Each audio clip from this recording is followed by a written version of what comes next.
Hi guys, இன்றைக்கி நம்ம என்ன பார்க்க போகிறோம் அப்படின்னா கலக்கலை என்னென்ன ஆட்டுக்கால் கேக்குன்னு சொல்லுவாங்க. அது எப்படி செய்கிறதுன்னு பார்க்கலாம் வாங்க. ஸோ ஃபஸ்ட்டு வந்துட்டு இதுக்கு மெயினாக மைதா மாவு தான்.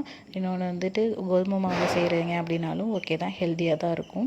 ஸோ நான் வந்து இன்றைக்கி மைதா மாவு தான் எடுத்திருக்கேன். ஸோ இதுக்கு வந்து சுகர் அளவு ரொம்ப அதிகமாகலாம் தேவையில்லை, லைட்டாக இருந்தாலே போதும், அதுவே நல்ல டேஸ்ட்டாக இருக்கும்.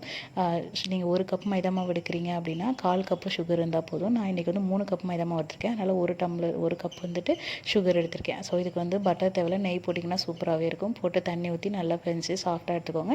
இது ஊற வைக்க வேணாம், உடனே வந்துட்டு பிசைஞ்சிருக்கோங்க. உங்களால் எந்த அளவுக்கு மெலிசாக திரட்ட முடியுமோ அந்த அளவுக்கு நல்ல மெலிசாக தட்டிக்கோங்க. தட்டிட்டு உங்களுக்கு எந்த ஷேப் வேணுமோ அந்த ஷேப்பில் கட் பண்ணி எடுத்துக்கோங்க.